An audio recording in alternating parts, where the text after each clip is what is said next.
बिस्मिल्लाहिर्रहमानिर्रहीम अस्सलाम वालेकुम वरहमतुल्लाहि वबरकातुहू। इस स्टडी कर रहे हैं हम फिज़िक्स और वो मैट्रिक है हमारे पास। ठीक है, मैट्रिक का लेक्चर है हमारे पास ये। और इसके अंदर हमारे पास सेकंड चैप्टर चल रहा है साउंड का। और इसके इस लेक्चर के बाद एक लेक्चर और आएगा, हो सकता है फिर ये चैप्टर आपका कंप्लीट हो जाए। उसके बाद इसके MCQs और उसके प्रॉब्लम्स करेंगे। ठीक है जी। तो अभी इस वक्त हम स्टडी कर रहे हैं साउंड को स्टडी कर रहे हैं। साउंड की एक करेक्टरिस्टिक्स है, एक प्रॉपर्टी है जिसको कहा जाता है क्वालिटी। क्वालिटी तो किसी चीज़ के लिए भी कह सकते हैं आप, जब भी आप कहना चाहें। ठीक है, यहाँ पे जो क्वालिटी की बात की जा रही है हमारे पास, वो स्पेशली हम किसकी बात करेंगे, वो हम साउंड की बात करेंगे। ठीक है जी। तो वो साउंड की बात की जाएगी यहाँ पे। तो कहता है कि it is the characteristics of sound. ये साउंड की कैरेक्टरिस्टिक्स होती है, प्रॉपर्टी होती है विद। लेकिन ये प्रॉपर्टी क्या करती है तो वो बताएगा आपको। With the help of quality, quality की हेल्प से वी कैन डिस्टिंग्विश, हम फर्क महसूस कर लेते हैं, डिफ्रेंशिएट कर लेते हैं between two sounds of same loudness and same pitch. हमें फ़र्ज़ क्या, दो साउंड मिलते हैं और दोनों साउंड जो है उनका लाउडनेस भी और उनकी पिच भी सेम हो, तो हम कैसे पता चलेगा कि ये कौन सा साउंड है और ये कौन सा सिग्नल है हमारे पास। तो क्वालिटी हेल्प करती है हमारे को कि हम दो सिग्नलों के अंदर फ़र्क पैदा कर लें। इसके लिए ऑसिलोस्कोप इस्तेमाल किया जाता है हमारे पास। और ऑसिलोस्कोप के अंदर एक फ्रीक्वेंसी उसकी अपनी फंडामेंटल फ्रीक्वेंसी होती है और दो उसके अंदर हम फ्रीक्वेंसी दे देते हैं जो सिग्नल की होती है हमारे पास। उसके बाद क्या कर एक सिग्नल बन के हमारे पास निकलता है जिसको हम स्टडी कर रहे होते हैं। कहता है for this purpose we combine the fundamental, देखें लिखा हुआ है यहाँ पे फंडामेंटल फ्रीक्वेंसी दे रहा है, साइन वेव दे रहा है, एंड टू अदर फ्रीक्वेंसीज, दो अलग फ्रीक्वेंसीज भी दी जाती हैं इन द ऑसिलोस्कोप में, to get the single wave form with two overtone. Overtone का मतलब क्या होता है, वो सिग्नल या तो मैक्सिमम में शूट करेगा या मिनिमम में शूट करेगा, तो वो ओवरटून कहलाती है हमारे पास। तो कहता है कि उसकी दो फ्रीक्वेंसी इस्तेमाल कर रहे हैं यहाँ पे, तो एक सिंगल वेव फॉर्म बन जाएगी जिसमें दो ओवरटून होंगी, एज शोन इन फिगर। और जो सिग्नल है उसको नीचे दिखाया जा रहा है यहाँ पे। देखें बुक में जिस तरह से दिया था मैंने एज इट ऐसे ले लिया। ठीक है, यहाँ पे हमारे पास ये एक सिग्नल, एक फंडामेंटल फ्रीक्वेंसी है और यहाँ पास दो सिग्नल हमने उसको दिए, दो फ्रीक्वेंसियाँ दी हमने। ठीक है, अब इसके बाद क्या होगा, वो एक सिग्नल निकाल देगा हमारे को। ठीक है, अब यहाँ पे देखिए तो अब एक सिग्नल आ गया हमारे पास, gives the final wave form. अब उन दोनों सिग्नलों की ये फाइनल वेव फॉर्म है हमारे पास।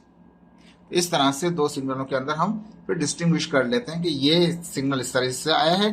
दूसरे सिग्नल को जब चेक करेंगे तो उसके लिए भी ये तरीकाकार इख्तियार कर लेंगे, तो हमें अंदाज हो जाएगा। तो कहता है क्वालिटी क्या है, क्वालिटी वो फंडामेंटल प्रॉपर्टी है उसकी, किसकी, ये फंडामेंटल प्रॉपर्टी है किसकी है, ये साउंड की। और ये फंडामेंटल में किस तरह से कहेंगे, इस तरह कहेंगे कि अगर हमें डिस्टिंग्विश नहीं हो रहा है हम उसको फाइंड आउट कर सकते हैं इसकी हेल्प के जरिए। ठीक है, छोटा सा जवाब था इसका। इसके बाद हमारे पास सेकंड आ रहा है डिफाइन द लाउडनेस। कहता है लाउडनेस क्या, जो भी थोड़ी देर पहले आपसे बात अभी ये कह रहा था कि वो दो सिग्नल हैं जिनकी लाउडनेस और पिच उनकी सेम है, तो फिर उसको डिस्टिंग्विश करने के लिए क्वालिटी इस्तेमाल की जाती है। ठीक है जी। अब यहाँ पे ये जब कह रहा है हमें कि लाउडनेस की बात कर रहा है हमारे पास, यहाँ पे अगर गौर से देखें तो ये पिच को जाहिर कर रहे हैं नीचे वाले सिग्नल, और ऊपर वाले सिग्नल जो हैं वो जाहिर कर रहे हैं लाउडनेस को। ठीक है, अब गौर से देखें तो इसमें क्या है, फ्रीक्वेंसी कहते हैं नंबर ऑफ साइकिल को, तो ये एक साइकिल बन रही है इसमें। और यहाँ पे देखें तो एक दो तीन, और ये तकरीबन एक दो तीन और ये चार के करीब आपके पास ये सिग्नल की फ्रीक्वेंसी आ रही है, 1 2 3 4। तो ये 4 फ्रीक्वेंसी यहाँ पर है, यहाँ पे फ्रीक्वेंसी 1 है। यहाँ पे देखें तो ये फ्रीक्वेंसी क्या है, ये एक और एक दो ही है, यहाँ पे भी दो हैं। ठीक है, तो अब यहाँ पे तो फ्रीक्वेंसी सेम रही, लेकिन यहाँ पे क्या हुआ, फ्रीक्वेंसी में फ़र्क आ गया।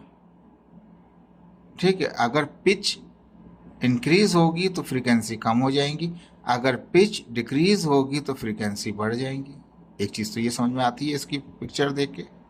सेकंड चीज़, पिच रिलेट कर रही है फ्रीक्वेंसी के साथ, और लाउडनेस जो है वो रिलेट कर रही है एम्पलीट्यूड के साथ। एम्पलीट्यूड क्या कहते हैं, हाइट को, सिग्नल की जो हाइट होती है, एक प्लस में होती है और एक माइनस में होती है।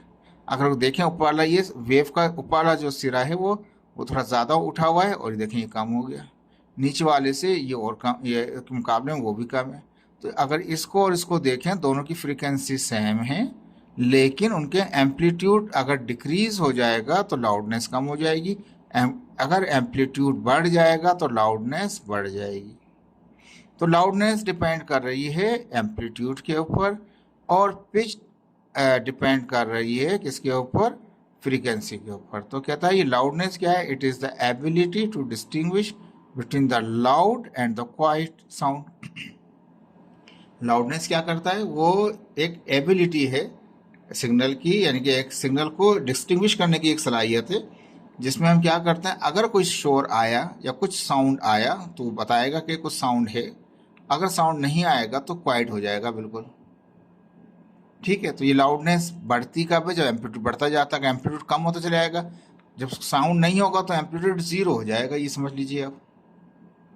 ठीक है, तो लाउडनेस डिपेंड्स ऑन एम्पलीट्यूड, इसको सिर्फ एम्पलीट्यूड ही कह देते हैं हम, ताकि वो इजीली समझ में भी आ जाए हमारे को। तो लाउडनेस किस पर डिपेंड कर रही है, सिर्फ वो एम्पलीट्यूड पर डिपेंड कर रही है। फ्रीक्वेंसी तो देखें, अभी 2 हर्ट्ज हैं, यहाँ भी 2 हर्ट्ज हैं। तो लाउडनेस अगर एम्पलीट्यूड बढ़ेगा तो लाउडनेस बढ़ जाएगी, अगर एम्पलीट्यूड कम होगा तो लाउडनेस कम हो जाएगी। और लाउडनेस क्या करती है ये हमें डिस्टिंग्विश कराती है कि साउंड है, लाउड है, या वो क्वाइट है, खामोश है वो। ये तो हो गया लाउडनेस का। अब यही सेम पिक्चर रहेगी हमारे पास, और हम स्टडी करेंगे पिच को। ठीक है, तो अब सवाल ये था हमारे पास यहाँ पे कि what is define the pitch, pitch को डिफाइन कीजिए।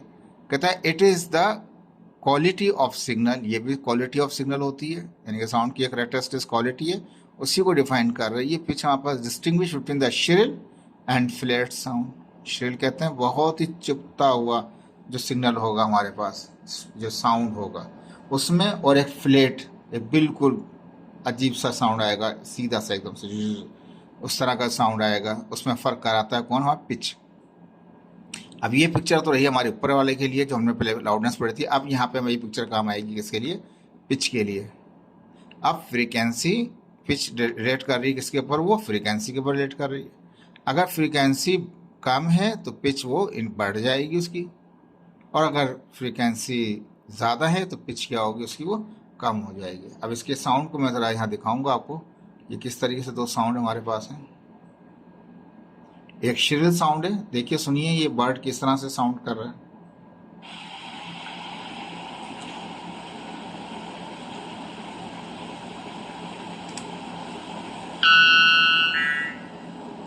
देखा,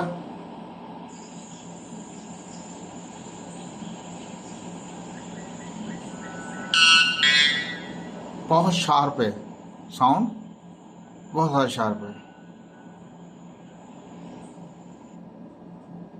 ठीक है, एक तो ये था हमारे पास श्रिल वाला। ठीक है, अब इसके अलावा दूसरा वाला जो हम फ्लैट साउंड था वो देखिए,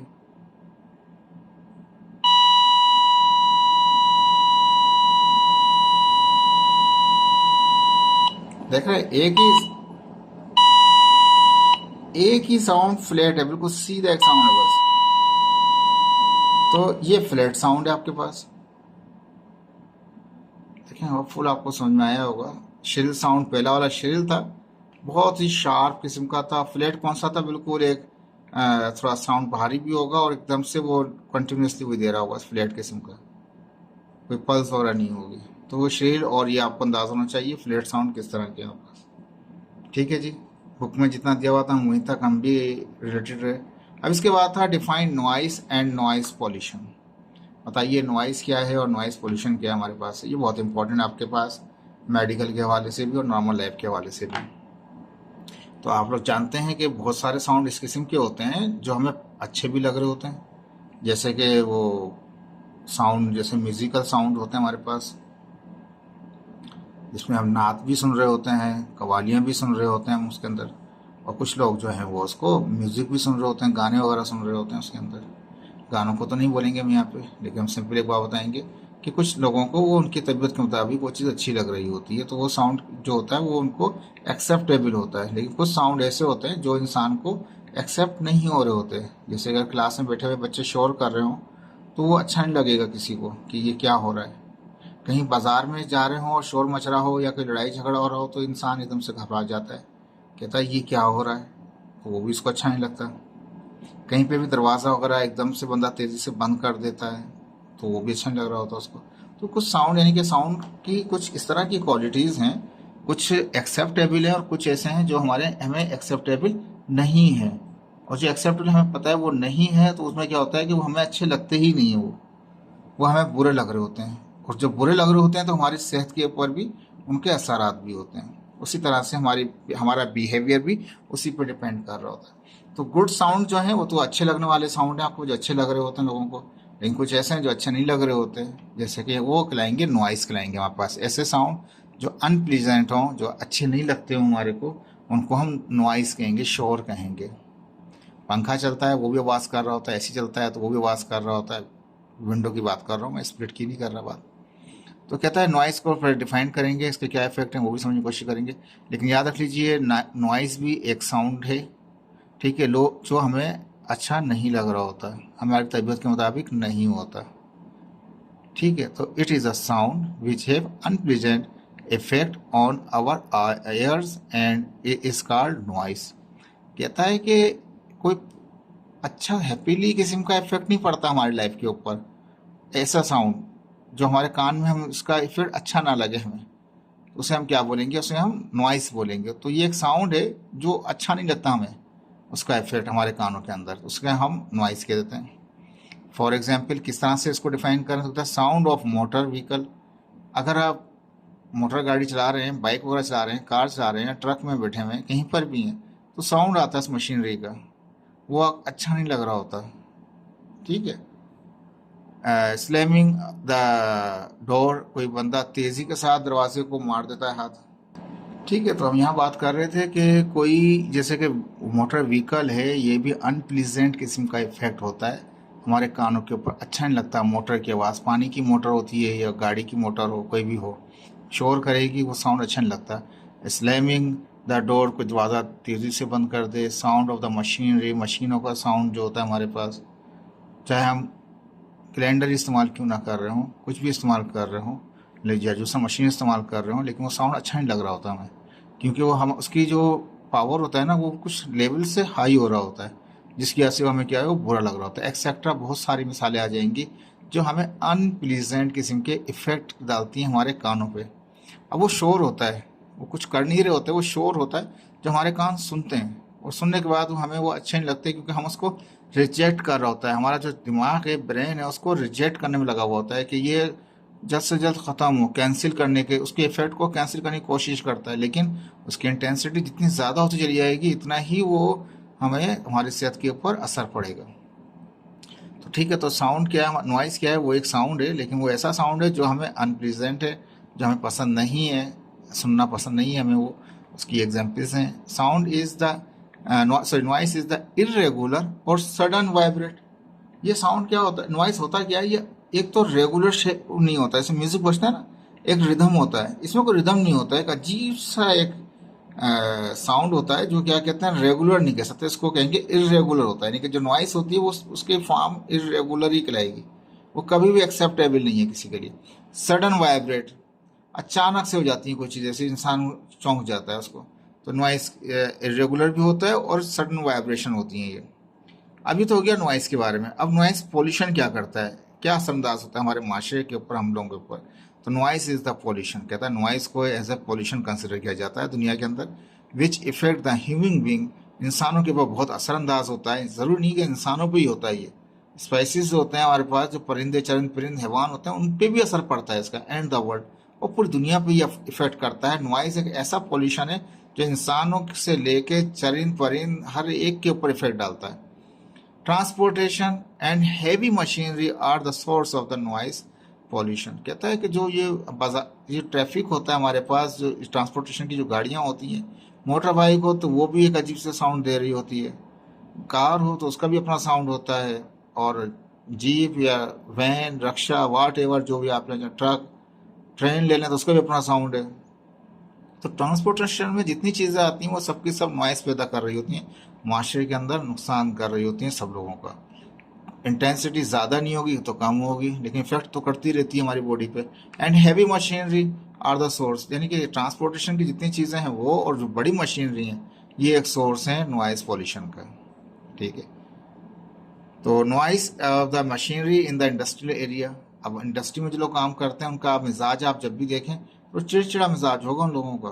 वो लोग क्या करेंगे, जब घर पे आएंगे तो उनकी अपनी अदाकारियाँ होंगी। उनको एक साफ सुथरा माहौल चाहिए होगा। चाहे ज़रूरी नहीं कि वर्कर की बात करें इसके अंदर, चाहे वो बंदे जिनका चाहे उसके इंजीनियर ही क्यों ना हो, जो उसके अंदर फील्ड में उतरे हुए हैं या कंटिन्यूसली साउंड सुन रहे हैं, तो उनके आप हैबिट देख लीजिएगा, वो एक बड़े अदाकार ही होंगे वो। क्योंकि उनके पास अदाकारियाँ होंगी, जब घर पहुंचेंगे तो बस वो कहेंगे कि मुझे रिलैक्स चाहिए, मुझे कोई तंग नहीं करे।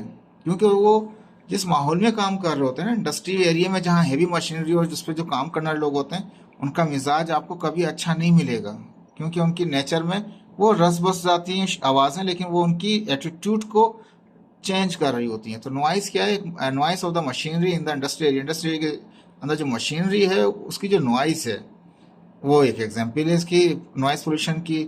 Loud noise horn. अब जब हॉर्न गाड़ी में देखा है, चल रहे होते हैं रास्ते के अंदर हॉर्न बजाना शुरू कर देते हैं, हूटर भी आ जाते हैं, आवाज़ पैदा कर रहे होते हैं, अलार्म वगैरह भी अलार्म पैदा कर रहे होते हैं। बंदा सो रहा हो रात के अंदर, अलार्म बजे एकदम से डिस्टर्ब हो जाता है। तो ये तमाम चीज़ें क्या हैं, ये डिस्टर्बिंग होती हैं। लेकिन जो मैंने खास था इंडस्ट्री एरिया का, इनकी हैबिट देखिएगा आप, इनकी हैबिट सही नहीं होगी। ये बहुत मुश्किल किस्म के लोग होते हैं जो इंडस्ट्री में काम का हैवी मशीनरी पे काम कर रहे होते हैं। ठीक है जी, ये हो गया इसका यहाँ तक। अभी थोड़ा इसको और कर पढ़ाते हैं इसमें।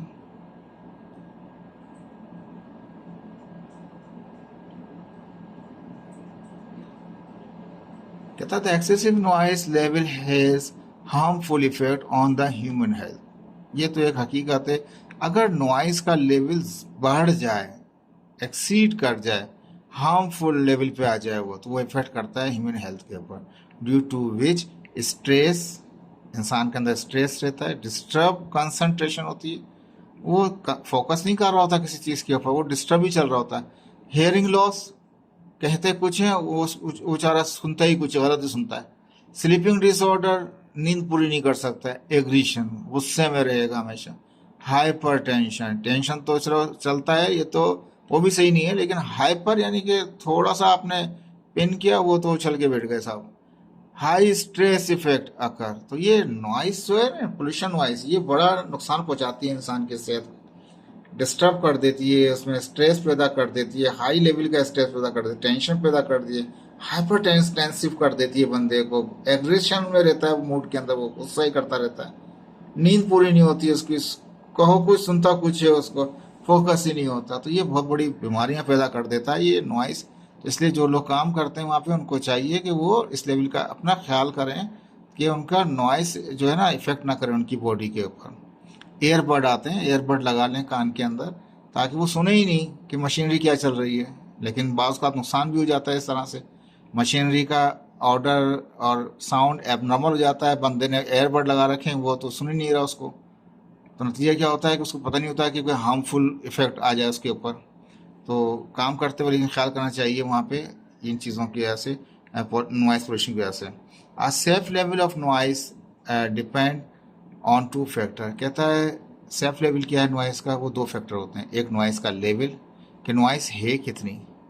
दूसरा वो कितनी देर तक नॉइस वाले माहौल में रहता है, उसका कितना एक्सपोजर है उस माहौल के अंदर, कितनी देर तक रहता है। एक तो नॉइस का लेवल और उसमें कितनी देर तक वो रहता है। अब यहाँ कुछ समझा रहे हैं। The noise level recommendation in mostly countries in range of 85 to 90 dB। ये एक पावर है, डीबी क्या पावर है। तो नॉइस का जो पावर है ना, अगर वो 85 से 90 dB का हो तो वो एक्सेप्टेबल है हमारे पास, है कि इससे ज़्यादा नहीं चाहिए। इससे ज़्यादा होगा तो वो ये इफेक्ट पैदा करा देगा उस बॉडी के अंदर। ओवर 8 आवर डेली वर्क, अगर इस लेवल के अंदर अंदर रहे और 8 घंटे तक काम करे, यानी कितना ड्यूरेशन, क्या ड्यूरेशन कितना, 8 घंटे तक रह सकते हैं इस लेवल में। नीचे हो, इससे नीचे हो लेवल उसका, कम हो कोई मुश्किल नहीं है, ज़्यादा घंटे भी बंदा काम कर ले। लेकिन इस लेवल के अंदर 85 से 90 dB के अंदर वो कितनी देर काम कर सकता है, एक दिन में 8 घंटे काम करेगा। अगर इस ये लेवल बढ़ जाए और यही रहे तो यकीन जानिए वो ये सारे इफेक्ट आ जाएंगे उसके अंदर। तो ख्याल करना है, लेकिन ये चेक करने के लिए इंडस्ट्री के अंदर होना चाहिए, पावर मीटर लगाना चाहिए उनको, ताकि वो नॉइस को चेक करें कि नॉइस है कितना। पाकिस्तान में तो मुझे नहीं पता हो रहा है या नहीं हो रहा। Noise pollution can be reduce by replacing the noisy machinery with environmental friendly machine. कहता है नॉइस पोल्यूशन को ख़त्म करने का तरीका यही है, ऐसी मशीन है जिनमें नॉइसी हो, नॉइस शोर ज़्यादा हो, उनको निकालें और ऐसी मशीन लेके आएँ जो इन्वायरमेंटल फ्रेंडली मशीन हो, जो नॉइस रिड्यूस हुई हो, जो वो इक्विपमेंट का नॉइस कम हो। प्लेसिंग साउंड रिड्यूसिंग बैरियर, और ऐसे बैरियर लगा दिए जाएं जो उससे पीछे उसके पास लगा दिए जाएं कि वो साउंड वहीं तक ही रहे, वो क्रॉस करके नहीं आए। जैसे साउंड प्रूफ होता है ना, हाउस होते हैं, रूम्स होते हैं कि बाहर का साउंड नहीं आ रहा होता वहाँ पास, साउंड प्रूफिंग, तो वो बैरियर होते हैं। तो इस तरह के बैरियर लगा दिए जाएं ताकि वो साउंड ना आए उस तरफ। और या यूजिंग हेयरिंग प्रोटेक्शन डिवाइस, जो हेयरिंग प्रोटेक्शन डिवाइस हैं एंड अपने कानों पे लगाते हैं, हम वहाँ पे हेडफोन वगैरह लगा के रखते हैं, बहुत से लोग काम कर रहे होते हैं, स्टैंडर्ड होता है ये। लेकिन अगर नहीं है तो एयरबड इस्तेमाल कर लें, आपको नॉइस से सप्रेशन मिलेगा, कुछ ना कुछ रिलीफ मिलेगा। ठीक है, ये तो नॉइस का था। नॉइस का बहुत इफेक्ट हमारे लाइफ के ऊपर, पाकिस्तान के अंदर जितने लोग काम कर रहे हैं बेचारे किस तरह काम करते हैं वो एक अलग चीज़ है। बाहर का जो माहौल है वहाँ का नॉइस लेवल, बाज़ारों के अंदर वो बेचारे एक तो जेब में पैसे भी नहीं, तो ऊपर से शोर से मिल रहा होता है और वो हालत और ज़्यादा ख़राब कर देती है उसकी। तो ये नॉइस पॉल्यूशन बहुत इंपॉर्टेंट है हमारे पाकिस्तानियों के लिए। ख्याल करें, अपना ख्याल करें, अपने घर वालों के लिए ख्याल करें। Okay, now come another question, what is echo? Echo क्या है? इको का दूसरा नाम जो होता है ना, वो जो कहा जाता है रिफ्लेक्शन ऑफ साउंड होता है। रिफ्लेक्शन ऑफ साउंड को इको भी कहते हैं, इको को रिफ्लेक्शन ऑफ साउंड भी कह सकते हैं। अगर रिफ्लेक्शन ऑफ साउंड कहे आपसे तब भी आप इको को ही डिफाइन कर सकते हैं। अगर इको कहेगा तो सिंपल है आपके पास। होता क्या है इको? कहता है रिपीटेशन होता है ऑफ साउंड। साउंड का क्या, साउंड जाता है और वापस आता है। हमने कुछ बोला, वापस उसी आवाज़ को हम दोबारा सुन रहे होते हैं, डेट इज कॉल्ड इको। अपने कमरे में तेज चीखते हैं और हमारी जो चीखी हुई आवाज़ होती है वापस हमारे कान में आ जाए, इट्स मीन्स यहाँ इको हो रहा है, यानी कि टकरा के वापस आ रही है आवाज़। आफ्टर रिफ्लेक्शन यानी कि रिपीटेशन हो रहा हो साउंड का, साउंड बार बार रिपीट होकर आ रहा हो, आफ्टर रिफ्लेक्शन टकराने के बाद, इज नॉन एज इको। बहुत से लोग जाते हैं माउंटेन के ऊपर, वहाँ जाके आवाज़ लगाते हैं हो, नतीजा क्या होता है कि वो रिकॉल हो रहा होता है, पहाड़ों के ऊपर खड़ा होता है बंदा, वो तो एक ही बार बोलता है हो, लेकिन आवाज़ आ रही थी हो हो हो, और वो इंटेंसिटी आहिस्ता आहिस्ता उसकी कम होती चली जाती है जैसे जैसे उसका पावर कम होता जाता है। तो रिपीटेशन होती है साउंड की। जब साउंड टकरा के आता है वापस, वो बार बार आता रहे, वो कहलाता है इको कहलाता है हमारे पास। ठीक है, कहीं पे भी अगर आप देखें, मोबाइल में अक्सर बात कर रहे होते हैं, हम बोल हम रहे होते हैं, हमें अपनी आवाज़, हमें हमारी आवाज़ वापस ही आ रही होती है, इको होता है उसमें। कहता है व्हेन शाउट और अ clap near the tall building और अ माउंटेन, या किसी बड़ी बिल्डिंग के पास खड़े होकर आप या तो शाउट करें या आप क्लैपिंग करें माउंटेन के करीब या किसी बड़ी बिल्डिंग के करीब, you will here the same sound after a short movement. थोड़ी ही देर बाद क्या होगा, यही साउंड जो आपने क्लैप का साउंड था, थोड़ी देर बाद वापस वो क्लैप की आवाज़ आ रही होगी। आप समझेंगे जिन आ गया जो क्लैपिंग कर रहा है, वो क्लैपिंग जिन नहीं कर रहा होता, वो साउंड रिफ्लेक्ट होकर वापस आ रहा होता है। अब इसके लिए एक एग्जाम्पल भी है यहाँ पे, consider the speed of sound in air at 20 degree centigrade. कहता है 20 डिग्री सेंटीग्रेड पे साउंड की जो स्पीड है हवा में कितने, 340 मीटर पर सेकेंड है। ठीक है, sound travel to the obstruction, वो जो बिल्डिंग है या माउंटेन है, जो ऑब्स्ट्रक्शन कहते हैं रुकावट, जो रुकावट है ऑब्स्ट्रक्शन है, बिल्डिंग भी या माउंटेन जो भी हो, उससे साउंड ट्रेवल करता है and come back after 0.1 second. कहता है ये इतना दूर था, ये शख्स जो साउंड पैदा कर रहा था क्लेप का या जिस किसी का भी, वो उसका साउंड उस माउंटेन के पास गया या दीवार के पास गया, टकरा के वापस जब आया तो कितनी देर में कम बैक हुआ, उसने 0.1 सेकेंड में वापस आया। Now the distance between them is, अब कहता है कि ये तो आपको स्पीड पता है, ये स्पीड तो इतनी है, उसकी फिक्स है, 20 डिग्री सेंटीग्रेड था टेम्परेचर उस इन्वायरमेंट का। और वापस जब उसने स्टॉप वॉच से चेक किया कि मेरा हेलो का हवा वापस हेलो आ रहा है, उसमें आने में टाइम कितना लगाया, उसने 0.1 सेकेंड लगाया। इट्स मीन्स ये टाइम हो गया, ये वेलोसिटी हो गया। तो डिस्टेंस बराबर होता है वेलोसिटी इनटू टाइम, या दूसरे फार्म में वेलोसिटी बराबर होता है डिस्प्लेसमेंट डिवाइड बाय टाइम होता है हमारे पास। तो उसी फॉर्मूले को ड्राइव कर रखा है, distance is equal to velocity into time. ठीक है, यहाँ पे क्या हमारे पास ये वेलोसिटी है, तो वेलोसिटी 340 था, टाइम 0.1 था, मल्टीप्लाई किया 34 मीटर हुआ। तो अब भाई ये तो 34 मीटर तो ट्रेवल किया था, साउंड ने सोर्स से गया था ऑब्स्टेकल पे, ऑब्स्टेकल से टकरा कर वापस आया था, डबल फासला तय किया था उसने। तो hence this distance is from source to obstruction, जो ऑब्स्ट्रक्शन थी सोर्स से ऑब्स्ट्रक्शन तक जाने का एंड कम बैक और वापस आने का था, ये तो वो फासला था जो गई आवाज़ और टकरा के वापस भी आई। So divide this distance by 2 to get the actual distance. Actual distance मालूम करने के लिए क्या करना पड़ेगा, ये तो फासला वो हुआ जो यहाँ से सिग्नल गया और टकरा के वापस आया, तो इसलिए हमें क्या करना पड़ेगा, इसको डिवाइड करना पड़ेगा 2 से, क्योंकि आधा लेना पड़ेगा हमें, पूरा नहीं चाहिए। 34 को डिवाइड करेंगे 2 से तो क्या आएगा, 17 आ जाएगा। जब भी इको वाले केस होते हैं उनमें जो भी आपके पास डिस्टेंस आएगा तो याद रखें वो जाने का टाइम भी लिया है, गया भी और वापस भी आया है, तो इसलिए हमें उसके जितना भी फासला होगा उसको डिवाइड बाय 2 करना पड़ेगा। ये याद रखिएगा इस बात को आप। ठीक है, अब इसके बाद हमारे पास एक एग्जाम्पल है, वर्क एग्जाम्पल थी। A boy clapped his hand, एक लड़का क्या कर रहा है, क्लैपिंग कर रहा है हाथों से, नियर अ वॉल, एक दीवार के करीब है, ठीक है, एंड हेयर द इको, और सुनता है, इको को सुनता है कब, आफ्टर 1.6 सेकेंड, 1.56 सेकेंड के बाद वो इस इको को सुनता है। What is the distance of the wall from the boy, कहता है बॉय से दीवार तक का कितना फासला है। If the speed of sound यानी वी इज टेकिंग 340 मीटर पर सेकेंड, यानी कि उसका अभी 340 भी लिया था, अब टेम्परेचर 20 डिग्री सेंटीग्रेड था, तो ये लड़का सोर्स था जिसने साउंड क्लैपिंग की, वो जाके दीवार से टकराया, टकरा के वो वापस आया, तो जाके आने में कितना टाइम लिया, 1.6 सेकंड लिया, तो टाइम कितना, 1.6 सेकंड। वेलोसिटी कितनी है, v is equal to 340 metre per second. कहता है सोर्स से यहाँ तक का फासला बताइए। अब ज़ाबत है आपको अंदाजा होना चाहिए, सिग्नल गया है, टकराया है, फिर वापस आया है, इको, इको है ना, इको, इको लिखा हुआ है, इको जो आया है, तो यानी कि अब जो भी फासला आएगा उसको लाजमी आपको डिवाइड बाय 2 करना पड़ेगा, तो निकलेगा यहाँ से यहाँ तक का फासला, क्योंकि इसने फासला ये भी तय किया और ये भी तय किया। टोटल अभी जो आएगा वो दोनों को मिलाकर आएगा, तो हमें आधा ये चाहिए पूरा यहाँ से यहाँ तक का, डबल नहीं चाहिए, यहाँ से यहाँ तक का ही चाहिए। तो फार्मूला क्या है, स्पीड बराबर होता है डिस्टेंस या डिस्प्लेसमेंट डिवाइड बाय टाइम। तो टाइम एस मालूम करना, टी डिवाइड करा मल्टीप्लाई करेगा, तो एस इज इक्वल टू क्या हो जाएगा हमारे पास, वी टी हो जाएगा। ये टी ने मल्टीप्लाई किया तो वी टी हो गया था, s is equal to v t. V कितना था, 340 था, टाइम 1.6 से मल्टीप्लाई किया 544 मीटर आ गया। लेकिन याद रखें ये तो गया और वापस आया, तो मैंने लिखा hence this distance is from source to wall, ये जो क्लैपिंग हो रही थी जहाँ पे, वो सोर्स से दीवार तक का डिस्टेंस है, and come back to the source, ये वो डिस्टेंस है जो वहाँ से वहाँ गया और वापस कम बैक हुआ सोर्स की तरफ। सो एक्चुअल डिस्टेंस इज कितना होगा, इसको डिवाइड कर दें 2 से, जो भी डिस्टेंस आएगा इको वाले केस में उसको डिवाइड बाय 2 करना पड़ेगा। देखिए आपका इको वाला चैप्टर ये आपका हो गया है, ये आपका टॉपिक, ठीक है। यहाँ पे दिखाता हूँ आपको ये। अब इसके बाद आपका जो स्टार्ट होगा,